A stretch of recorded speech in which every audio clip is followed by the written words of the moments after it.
Bismillahirrahmanirrahim. Selamat bergabung di channel Tadarus Kuantum, channel yang khusus membahas kuantum dan seluk-beluknya. Pada video TQ.20, saya akan menjelaskan amonia, industri, dan astrofisika. Sebelumnya kita sambut terlebih dulu keputusan PBB yang menyatakan bahwa tahun 2025 sebagai Tahun Internasional Sains dan Teknologi Kuantum dengan ikut menyemarakkan dan sosialisasi gagasan-gagasan kuantum. Di antaranya konsep tentang amonia. Amonia banyak digunakan di dunia industri khususnya. Karena itu diproduksi dalam skala besar. Amonia mempunyai rumus kimia NH3 dengan 3 atom hidrogen membentuk formasi segitiga sama sisi. Pada titik pusat segitiga terdapat atom nitrogen dengan formasi seperti gambar ini. Jadi, molekul amonia merupakan sistem 3 dimensi. Dan nitrogen dapat bergerak turun dan naik di atas dan di bawah permukaan segitiga sama sisi.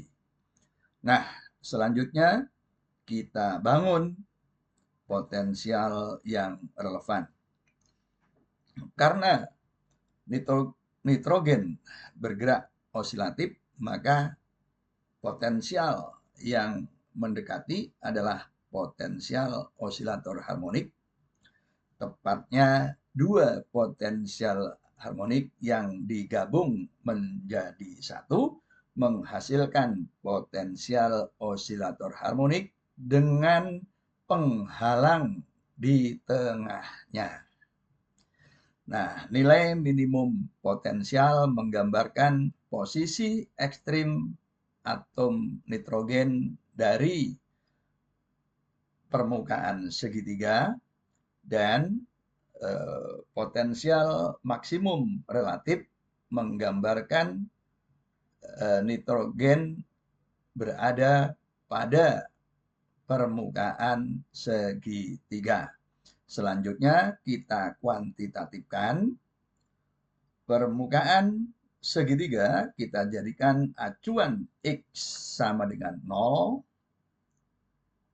Dari permukaan segitiga ke atas atau ke kanan kita jadikan X positif, menggambarkan posisi atom nitrogen, dan di sebelah kiri menggambarkan posisi di bawah atau di sebelah kiri permukaan segitiga. Nah, inilah potensial Vx yang kita butuhkan untuk persamaan Schrödinger satu dimensi. Jadi, meskipun molekul amonia adalah sistem 3 dimensi, tetapi masalahnya dapat direduksi ke dalam persamaan Schrödinger satu dimensi. Nah, meskipun potensialnya tampak sederhana seperti pada gambar ini, tetapi persamaan Schrödingernya tidak dapat diselesaikan secara analitik, ya. Nah, untuk itu kita perlu buat penyederhanaan lebih lanjut, yaitu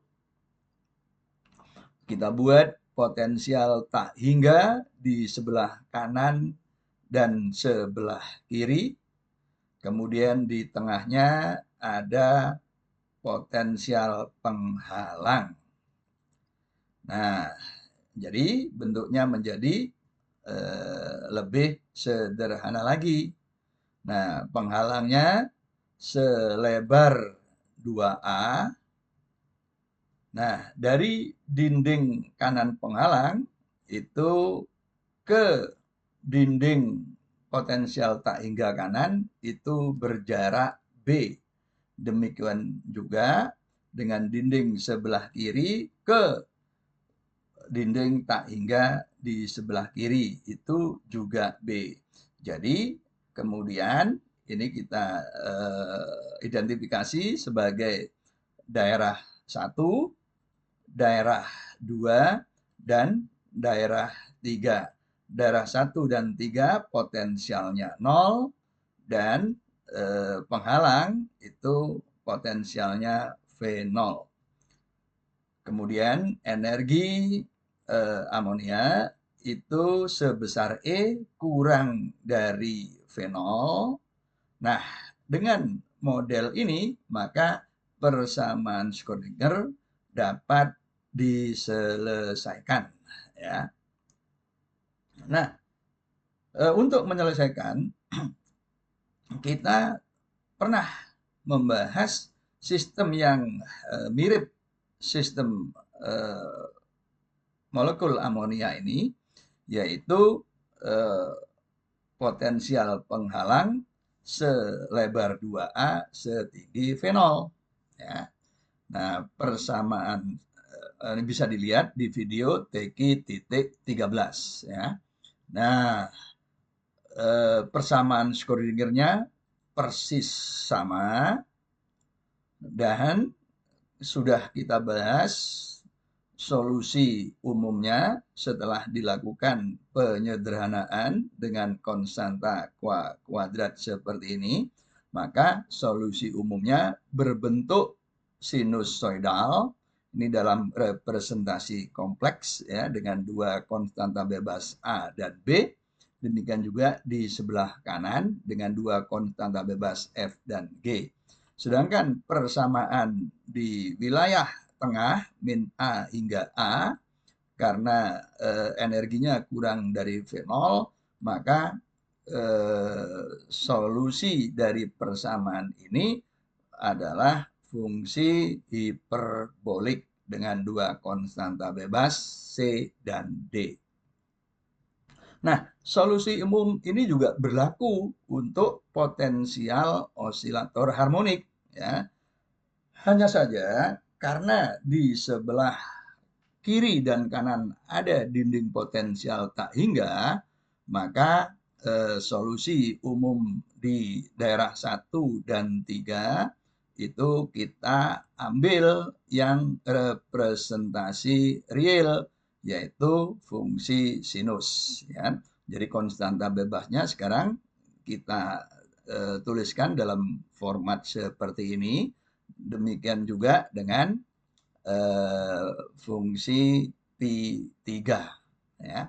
Inilah solusi umum dari persamaan Schrödinger untuk molekul amonia. Selanjutnya kita terapkan syarat batas, yaitu pada dinding X sama dengan A plus B. Ya, pi3, ya, fungsi pi3 itu sama dengan 0 pada dinding ini. Nah, ini dipenuhi jika K kali A plus B ditambah G itu sama dengan NP, dengan N adalah bilangan bulat 0, 1, 2, 3, dan seterusnya. Misal kita ambil N sama dengan 0, maka G sama dengan ini. Selanjutnya kita substitusi pada fungsi V3. Kita dapatkan bahwa V3X sama dengan F sinus K X min A min B. Nah, solusi yang sama, ya, kita dapatkan untuk P1 dengan syarat batas di X sama dengan min A min B, ya. Nah, maka P1-nya berbentuk seperti ini. Nah, Berikutnya, kita terapkan syarat kontinuitas untuk P1 dan P2 dan P2 dengan P3. Nah, syarat kontinuitas pertama di X sama dengan min A, yaitu kontinuitas fungsi gelombang P1 dan P2 memberikan persamaan ini, kemudian kontinuitas turunan pertama fungsi 1 dan fungsi 2 memberikan persamaan seperti ini. Nah, selanjutnya syarat kontinuitas di dinding penghalang X sama dengan A. Nah, kontinuitas fungsi P2 dan P3 di A memberikan hubungan ini, dan kontinuitas turunan pertama fungsi memberikan hubungan seperti ini. Nah, kita mempunyai 4 persamaan. Ya. Nah, 4 persamaan ini harus konsisten satu dengan yang lain. Maka untuk mendapatkan konsistensi itu kita bagi persamaan 1 dengan persamaan 3, kita dapatkan hubungan seperti ini. Kemudian kita bagi persamaan 2 dengan persamaan 4, kita dapatkan bentuk seperti ini, dan kemudian kita balik F kali A. Nah, maka dari persamaan min A per F, ya, kemudian kita kalikan dengan F per A, dan itu berarti sama dengan minus 1, sehingga kemudian ini bukan perkalian. Nah, pembilang kali pembilang dan penyebut kali penyebut. Karena pembilang dibagi penyebut sama dengan negatif 1, maka sekarang persamaannya kita tuliskan dalam bentuk seperti ini. Tampak bahwa suku ketiga ruas kiri maupun ruas kanan itu sama. Karena itu kita cancel, sehingga persamaannya menjadi sederhana seperti ini, dan ini dipenuhi jika C kuadrat sama dengan D kuadrat. Nah, implikasinya maka C sama dengan plus minus D. Ya. Nah, kita ambil pertama ketika C sama dengan D, ya, maka dari persamaan di atas itu negatif A per F, maka min A per F itu sama dengan 1. Nah, karena itu A sama dengan negatif F. Nah, sedangkan jika C sama dengan min D, maka persamaan yang di atas itu menjadi sama dengan 1. Ya, atau A sama dengan F. Nah, ini konsistensi, ya, dipenuhi jika C sama dengan D, ya, dan rentetannya adalah A sama dengan min F, atau yang kedua C sama dengan negatif D dan A sama dengan F. Nah,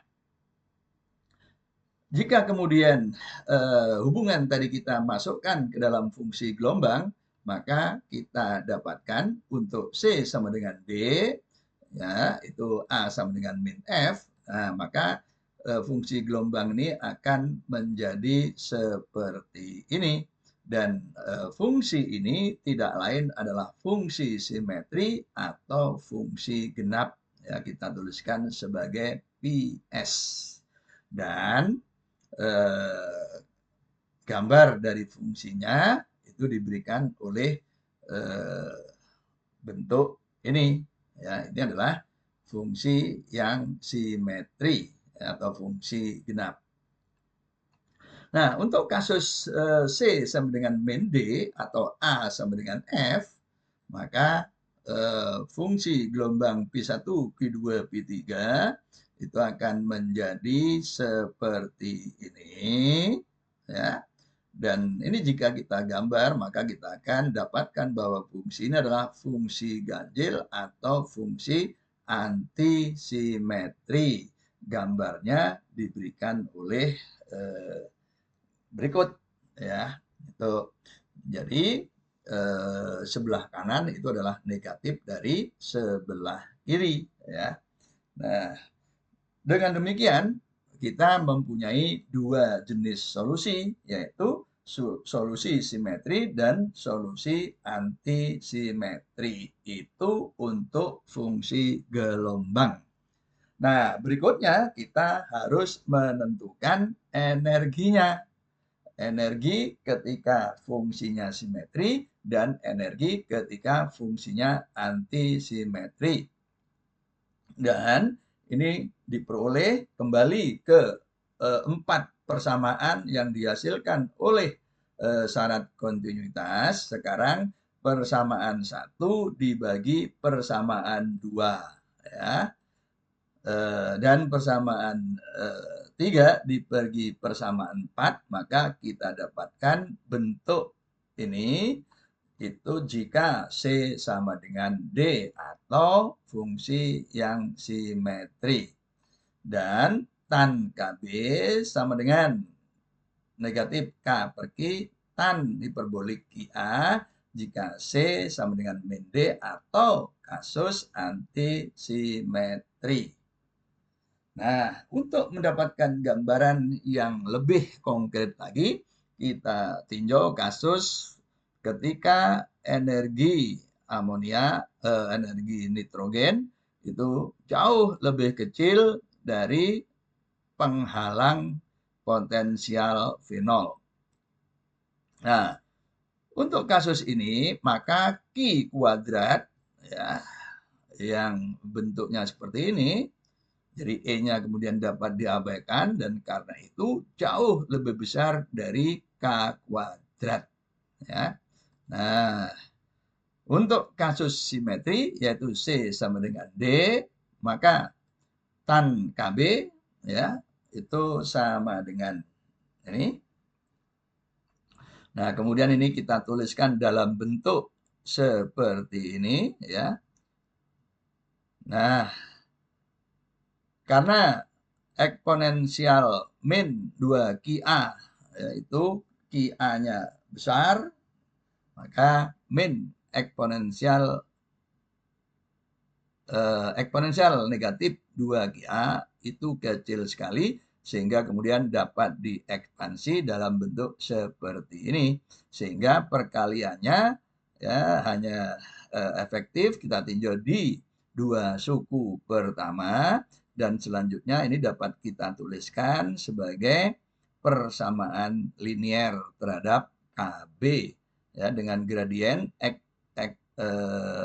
epsilon S ya epsilon simetri dengan epsilon S sama dengan 1 plus 2 eksponensial negatif 2QA per QB. Nah, serupa untuk kasus antisimetri ya. Nah, kita tuliskan bentuk seperti ini. Nah, kemudian kita tuliskan dalam persamaan linear dengan gradien negatif epsilon A antisimetri dengan epsilon A sama dengan ini sehingga itu lebih kecil dari epsilon S. Nah, dari dua persamaan itu tadi kita plot ya, kita pengen dapatkan nilai KB ya. Nah, maka pertama persamaan linearnya ini dengan kemiringan negatif epsilon A. Nah, ini memberi titik potong ya dengan kurva tangennya, ya, tangen KB. Nah, ini KAB dan yang bawah itu adalah garis linear dengan kemiringan negatif epsilon S ya untuk kasus simetri. Maka KB KSB-nya ini adalah ini. Nah, kalau kita punya KS dan KA maka kita dapatkan energi A ya yaitu energi kasus antisimetri H coret kuadrat KA kuadrat per 2M. Karena KA lebih besar dari KS, maka EA energi antisimetri itu lebih besar dari energi simetri ya.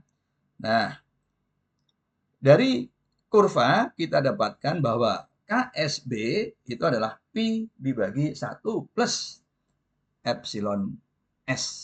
Dengan KAB sama dengan Pi dibagi 1 plus epsilon A. Ya. Nah, kemudian kita substitusi KA dan KS ya, diperoleh energi antisimetri berbentuk seperti ini ya, dan kita tuliskan dalam QB dan QA itu. Selanjutnya energi fungsi simetri itu seperti ini ya. Nah, ini dalam QB dan QA. Nah, dari dua energi ini kemudian kita definisikan energi rata EA plus ES per 2, yaitu E absen 0 ya, itu sama dengan ini. Dan selanjutnya selisih energi antara energi antisimetri dan energi simetri. Nah, bentuknya seperti ini. Nah, jadi kalau kemudian kita gambarkan akan seperti ini ya, dan selisih energinya itu ya itu sama dengan ini. Nah, jika kemudian kita jadi ini ilustrasinya ya, yang split energi simetri dan antisimetri, baik ketika nitrogen itu berada di atas atau di bawah permukaan segitiga atom hidrogen ya. Nah, jadi dari dua fungsi gelombang, yaitu fungsi gelombang simetri dan fungsi gelombang antisimetri, jika kemudian keduanya dijumlahkan, maka bagian kiri ya, dari fungsi gelombang itu akan saling melemahkan atau melenyapkan ya, sehingga hampir nol atau hampir lenyap. Sedangkan bagian kanannya itu akan menguatkan ya, atau membesar sehingga diperoleh bentuk seperti ini ya. Jadi sebelah kirinya itu lenyap, sebelah kanannya eksis. Nah, jadi ini menggambarkan nitrogen yang berada di atas permukaan segitiga hidrogen ya. Tuh. Nah, jadi ini merupakan penjumlahan fungsi simetri dan fungsi antisimetri. Nah, sebaliknya jika fungsi simetri dikurangi fungsi antisimetri, maka bagian kirinya itu justru eksis ya. Sebaliknya fungsi sebelah kanan yaitu fungsi yang X positif itu akan melemahkan atau melenyapkan sehingga kemudian diperoleh gambar seperti ini. Jadi yang kanan itu lenyap, yang kiri itu eksis. Ini menggambarkan nitrogen yang berada di bawah permukaan segitiga ya. Nah, ini. Nah, selanjutnya dari fungsi gelombang ini kita gambarkan fungsi gelombang yang bergantung waktu, dan itu merupakan kombinasi linear dari fungsi gelombang simetri dan antisimetri ya, dikalikan fungsi yang bergantung pada waktu ya, diberikan oleh bentuk seperti ini. Kemudian ES-nya eksponensial IEST per H coretnya bisa difaktorisasi. Nah, suku keduanya itu adalah delta, itu adalah selisih energi antisimetri ya, dikurangi energi simetri ya. Maka di awal ya, ini ketika T sama dengan 0, fungsi gelombangnya sama dengan ini, dan ini tidak lain adalah fungsi gelombang kanan ya. Nah, setelah waktu tertentu ya, yaitu ketika delta AST per H coret sama dengan 2N plus 1 pi, ya, dengan N bilangan bulat, maka fungsi gelombang itu akan menjadi seperti ini, ya. Dan ini adalah gelombang PL, menggambarkan nitrogen berada di bawah. Jadi ini adalah proses inversi nitrogen yang awalnya ada di atas segitiga hidrogen, itu kemudian bergerak dan berpindah menjadi di bawah segitiga permukaan. Inilah proses inversi, ya. Nah, jika pengukuran itu memperlihatkan bahwa selisih energi antisimetri dan simetri itu sebesar 10 pangkat minus 4 elektron volt atau 10.000 elektron volt. Nah, jika selisih energinya itu sebesar ini, maka frekuensi, ya, yang dipancarkan oleh radiasi itu sebesar 24 GHz, ya. Dan 24 GHz itu setara dengan panjang gelombang 1,25 cm. Jadi ini adalah gelombang radio. Nah, pada tahun 1969, astronom mendeteksi bahwa molekul amonia ada dalam jumlah besar di awan gas antar bintang, ya.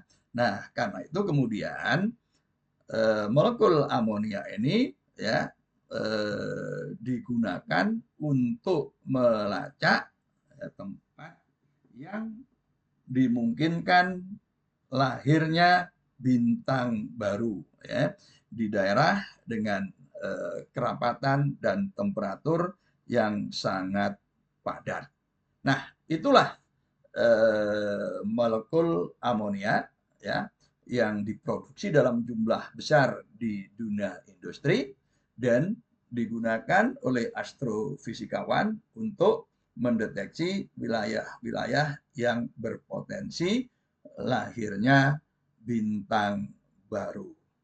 Demikian, terima kasih. Insya Allah kita bertemu kembali di video yang akan datang. Salam.